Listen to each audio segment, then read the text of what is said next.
What's up, everyone? Welcome to episode number 442 of the Action Movie Guys podcast. I'm your host, Nate, and my co-host is Alex Figueroa. And on this episode, Alex and I are going to be wrapping up our water-themed action movies. We paired these with the G.I. Joe franchise. That was 3 movies, so this is our third and final of the water-based action films. A movie from 2000, the year Y2K. Called U571. I got some fun facts as always. I got some information, a little background, got some Rotten Tomato scores. Before we do all that, Alex, have you seen this movie? Have you heard of this movie before this? I'm not gonna lie, Nate. I never heard of it. I never even saw it. This is the first time watch. But you know what?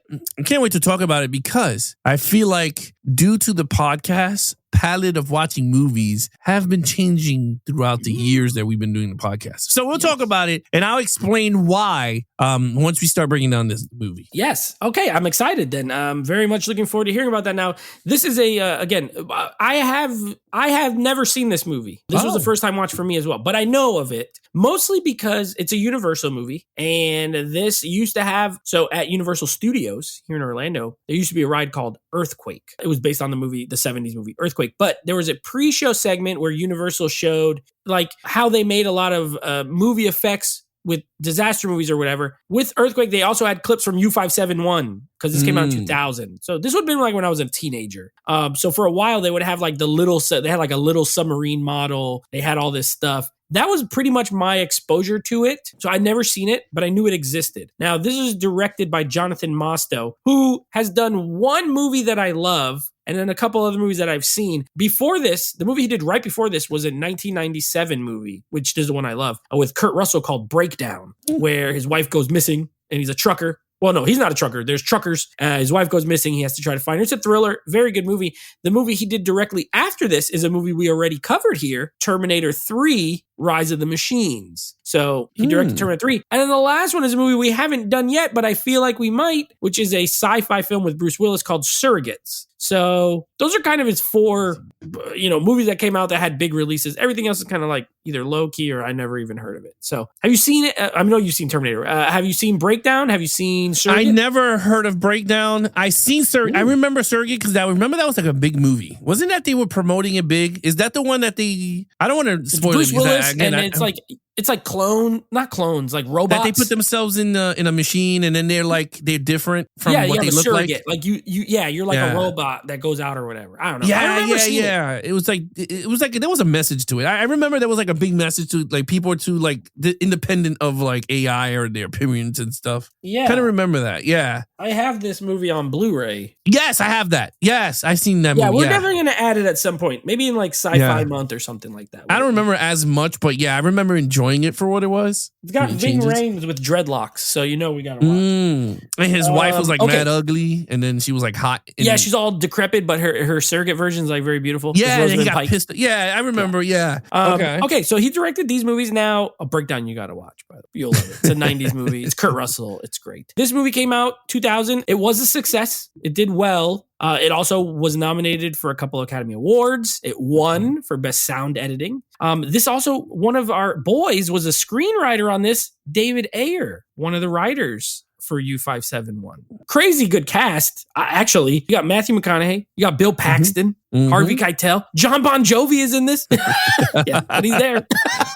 Thomas Kretschmann, who's the submarine, the German one. He's been in a bunch of stuff. So yeah, a good cast. Successful. There was a little bit, before I get to the scores and we review it, a little bit of a, not backlash, but when it came out and it did well, a lot of people complain about the historical inaccuracy of this movie. Now, we're not going to get into that part because I'm not a historian, and this is not a historian podcast. Yeah. However, I think the beef was that this story, if you remember at the end of the movie, they show all these like things that happened, 1940. Yeah, by them getting the Enigma. They were the Enigma thing. Like this story in this movie didn't happen. But I don't think they were trying to do a true story. I think they were just trying to show a story that could have happened set during World War II type of thing.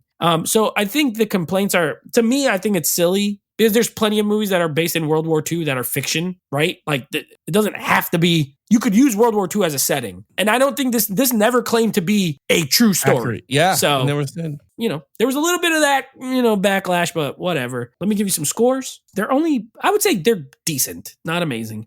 68% with the critics, so it is fresh, but not crazy high, and a 62% with audiences. So also fresh, but not super high. So at least you get the double fresh on this one. Yeah. All right, let's get into it because I know you've never seen this movie. I've never seen this movie. I love doing first time watches here. We're going to start with our lead now. Matthew McConaughey is the lead character, but it is a bit of an ensemble, like some of these war movies tend to be. So I'll let you take it away. All right. So I really liked the characters. I thought they were all well placed and picked for the roles. Now, I can see the backlash, but again, I think that's very nitpicking in terms of because the movie never indicates true story. It just gives you a date in the beginning, 1942, and it gives you what's going on, and then it goes right into the story. So it never even said anything that would allude to this is exactly what happened. But okay, it is what it is. But in terms of the characters, I think Matthew McConaughey did a great job leading the pack. He was good. Bill Paxton was very fun. Kind of missed him on screen, but he was really good as the general or whatever he was. You had some big dudes in this, bro. Harvey Keitel. Harvey Keitel. He was really good. You had a lot. Let's just do it this way because then I'll break down everyone's performances. There's way too many cast members to even remember because they even had the guy from Dusk Till Dawn in this film. He was the guy with the blonde hair that he beat the German with the wrench. Remember? Because he was sending Morse codes and blow up the UFs, whatever. So I'll say this as an ensemble, amazing. They're great. Together, they did a hell of a job on screen. I gave it a 5. I think they did a great job. I was glued from the minute they captured the submarine. I was into the film. I don't know why. I just got into it. And I guess it felt, to me, it kind of had that 007 Crimson Tide feel to the film because they had to like infiltrate this thing as so I kind of loved it. I thought it was pretty cool and stuff happens which we'll talk about, but in terms of that I gave it a 5. I was really enjoying the characters. I thought they were really good. Nice. Okay. Yeah, I gave it a 4. Only 1 point under you, and the only reason is that there's so many characters, which you said it. There's so many. I think McConaughey is very good, and I like his storyline, how he wants to be a captain of his own, his own ship. But Bill Paxton, who, they're friends, but like he's also like over him, and he did not recommend him because he says he doesn't think he has the ability to just make the call right then, whatever. Sacrifice people. Yeah, he's not willing to do it. And so he looked at it as sort of a detriment. And so I like that dynamic. Like I like that the movie starts with that way as it goes. You know what? It kind of remind me of Battleship. How that guy is like not fit to be a captain. That's true. And then all of a sudden he's thrust into it. And how does he respond? I think these are tropes that work for these kind of movies. You know what I mean? How do you respond when you got to do something you don't think you're ready to do? Star Trek does it. Captain Kirk, not ready to. Are you going to be able to do it? But I think it makes for good drama in these sorts of movies. So I'm okay with it. So and I think McConaughey is very good in this. This was where he just started being in rom-coms all the time. He had that period where like he was a good actor, then did a bunch of rom-coms and now is good again. This was when he was in his first like good phase.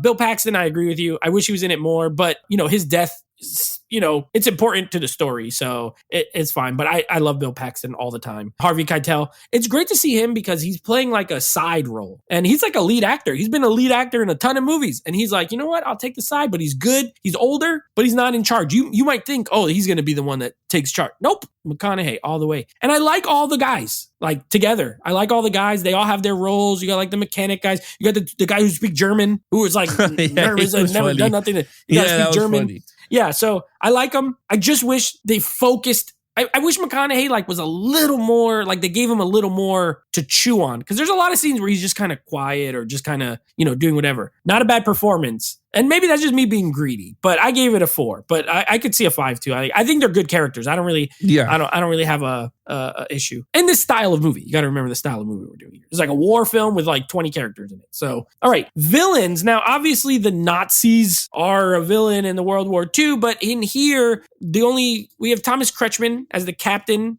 of the U571, and then there's guys. So I don't know. What did you think of the villain element here? I wasn't too crazy. Normally I do. Normally when we do these type of movies, I give kudos. But this time I can't because first of all, they're in the beginning, they're in the end, and he gets captured in the middle. That's pretty much it. And he does do stuff. He does do pinnacle stuff for the story to annoy, right? He shuts off the engine or he'll sending Morse codes. Yes, great. But other than that, he does kill 2 people. So I do give points to that. He does kill and try to kill the mechanic, but he killed the other guy. So I did give kudos. But other than that, there was no formidable villains here because these guys are there to try to capture this EGMA computer to decipher the Nazis' coding system. And then they're trying to bring it home to the United States. So I gave it a 3. I put it in the middle because I felt like they, even when the destroyer came up, I was like, oh, damn, they're fucked. I was like, oh, damn, because they had no weapon systems. So that was intense. But other than that, honestly, that was the most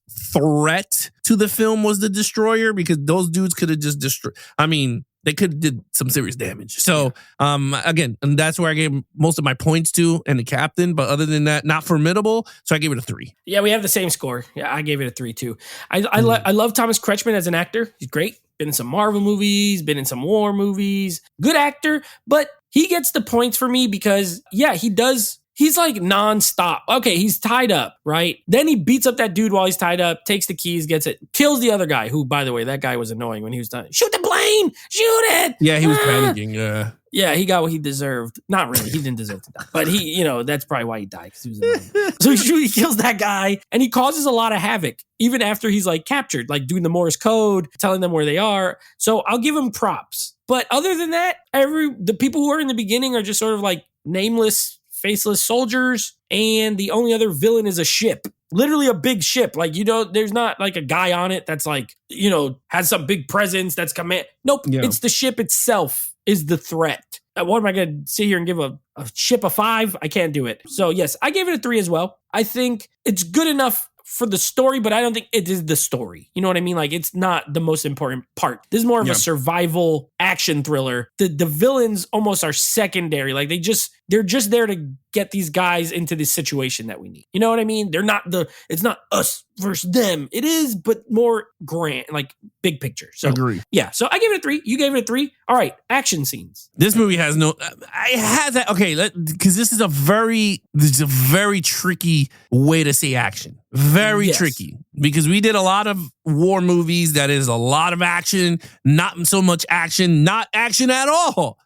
This one is very tricky because you do get action sequences only once. When it shoots the torpedo towards the destroyer. But then in the beginning, when it shoots, they fight each other and they miss with the missiles, right? They do like the miss, they're close to each other or whatever. But most of the stuff is them dropping the landmines or whatever you call it with the barrels, and they're trying to find them and blow them up. I forgot what it's called, but you know what I'm talking about. They're dropping the barrels. Yeah, they're to kill called depth charges. Depth charges. Yes, the depth charges. Mm-hmm. Yeah.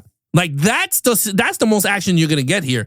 Here's a lot of depth action. You get some that explodes when there was other submarines, and then them going through a weave of them. Nate, I was really hard on this. I mean not hard like in terms of hard to choose a score. It was very hard for me because I think it elevates when they shoot that one missile to blow it up, right? When they shot their cannon gun to destroy the radio, which I was that shit was dope. It was really hard. I'm gonna give it a 4 because I think for the suspense of the film, and I know why it won sound design because the sound in this movie was amazing. I gotta say it's up there with Crimson Tide for me in terms of sound. So I had to say, I gotta go because that scene that they're exploding. I mean, those depth charges were going off but they were going like boom, boom, boom, boom, boom, boom, and I'm like, holy shit, my speakers are vibrating. I said, let's stop. I was like, God damn it, stop it already. I was like, Jesus. But I got into it. I was like, guys, stop. It's like, we get the point.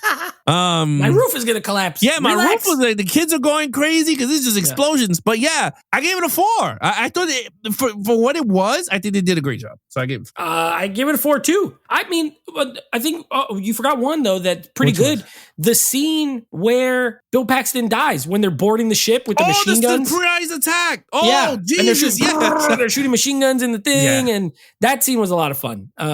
Like them coming up and they're like, we got dirty magazines, whatever. And then they throw them up and then they realize oh shoot, this is and they just start shooting people. And then there's like a gunfight, and everybody's like, get on. And then they get in, and then they're shooting in the little corridor, shooting machine guns, and then they blow up the American submarine. Caught me off. That caught me off guard. So there is that scene, which was fun. Other than that, you're right. It's mostly underwater. Torpedoes is more suspense type stuff. You do get the depth charges blowing stuff up, and you do get that destroyer getting absolutely just obliterated at the end of the movie with the torpedo. Yeah. You shoot that torpedo, that thing just boom, boom. And I love these movies, and this is why it was in the little earthquake line, I guess, because they blow up stuff back then. You know what I mean? There's no CGI explosions here, baby. We got fireballs and explosions. And that's what I'm here for, dude. The water's on fire at that one part. There's like fire on top of the water. Like, I just like real fire. I think maybe I'm a pyromaniac. I don't know. I hate when they do CGI explosions, and I love real explosions. So this was a 2000 movie, but obviously it would have been made in the 90s. It feels like it feels like a 90s movie more than a 2000s movie. Yeah. It's like it's at the tail end, but it has that realistic feel where it's like they blew stuff up, which I like. So yeah, I gave it a 4. I wouldn't say this is like the most action, but it's got like a couple of short set pieces, but very well executed. They looked great, and they used miniatures. They used a combination of different techniques. And so I think it turned out very well. So I gave it a 4 as well. Okay. Storyline. Okay. That was another part of me where I was just like, I don't, it's really hard. It's because it's such a simple storyline. They're there just for a computer encoder. That is it. They infiltrate the boat. They blow up their submarine, and now they're using Russian boats, which I thought that was a brilliant part of them. Did not know what was what, and the only guy that knows how to read German running around going, this is where you gotta do this. This way you gotta do what's that. Klar? Yeah, that was funny. That was funny. That's what I'm saying. Like that was very brilliant. Because then by the end of it, they knew what goes where. So I thought that worked very well. I thought it was very lovable between all of them. Even the one scene that Matthew McConaughey, Bill Paxton's foreshadows when he says, he tells him, the reason I didn't give you the post is because I feel you're not the type of person that will put someone in danger to get the job done. Mm-hmm. And he does. He tells the guy, you got to go down there to pull the damn lever because you're the skinniest one. And he dies. He pretty much drowns. Well, it saves everyone though. Yep. So again, there was a lot of that camaraderie stuff. And I kind of liked that. It was really good. I was very shocked that I liked this movie. And this is what I was saying in the beginning where I said, for me watching these type of movies, I changed in terms of a viewer, in terms of watching, because normally I was a simple palette. It was very much superhero movies and action movies. I grew my palette, meaning like I expanded my horizons. You like war movies now. I remember you saying when we started, you don't watch war movies, you don't like war. And we've done so many that you have like loved. I started to get into those movies a lot, and I liked a lot. And then it's crazy because I went to the theaters to see Sinners. Normally, even my wife was like, wow, this is a shocker that you wanted to see a type of movie like this. I literally said, yeah, let's go see it. And I enjoyed it for what it was. I was like, wow, that's pretty good. But what I'm saying is like the podcast helped me open up and watch different type, whether it's not even action, whether it's just a normal drama or suspense or even horror, but it allowed me to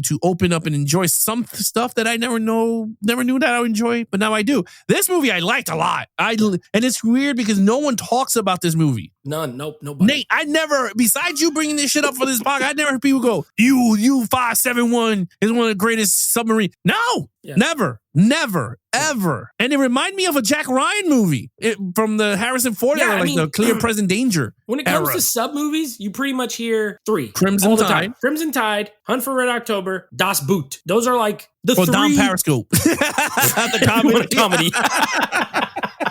If you want a comedy, but like those are the 3 like big dogs of sub movies. And what was your score? I don't know. Did you give a score? Oh, I'm sorry. I gave it a 4. A 4. Okay. And I don't know. I wouldn't personally. I see why those are, because those are fantastic movies. Like, I mean, the best of the best. But there are other ones out there. And so for me, I agree with you. I also gave the story a 4. I like it. I think it's good. I really don't care. Again, this is never said based on a true story. So I don't care about that part of it as far as if it's not accurate, whatever. The point of the movie is these guys need to go get this Enigma machine because the Nazis are sending out signals. They can't read them. They can't, decipher them. And that's the mission. They're disguised as they get hit by depth charges. These guys disguise themselves as a Nazi, like a repair boat, pretty much. And that's why they need the 2 guys who speak German. They're going to board, they're going to take the machine, and they're going to sink the U571. That's the plan. And it goes awry, and it doesn't go as planned.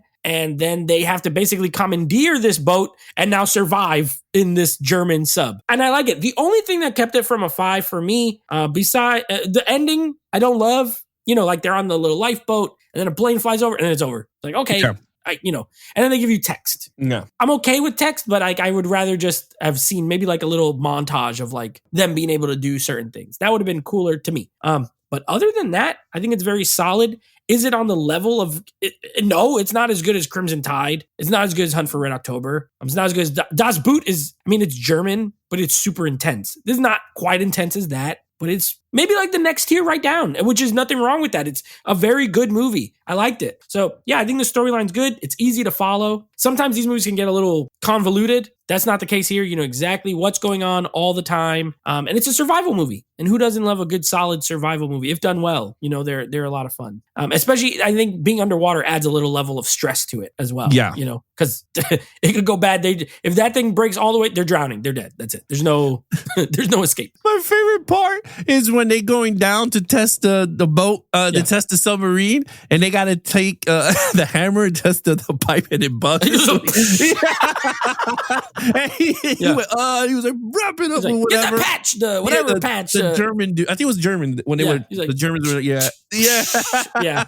That was kind of the hammer went through the pipe. Yeah, that was funny. So water's scary as it is. Like drowning, nobody wants to do that. So I agree with you. I think it's very good. All right. So what's your overall score for this movie? I don't think it's perfect. You're absolutely right. I love Crimson Tide. I haven't watched it in a while, but I really like it a lot. This movie, I gave it a 4. I think it's a great film. You're really, I think once they take over the U571, it gets fun because they don't know how to maneuver this thing. They have no missiles. The mechanic has to figure out how to fix the torpedo bay. Mm-hmm. So like they have so much obstacle courses, try to get from point A to point B. And I kind of like it. I thought it was really good, very suspense. And once those depth charges scenes started happening, I kind of loved it because it was so quiet. Like the movie it was very ambient noises everywhere. And I think it played a major role in the film because you said it the best. Like you really don't know what was going to happen. Like You're just like, oh damn, man, these dudes going to get hit with some type of a thing. And I thought it was really fun. So I gave it a 4. I think this is a great movie. And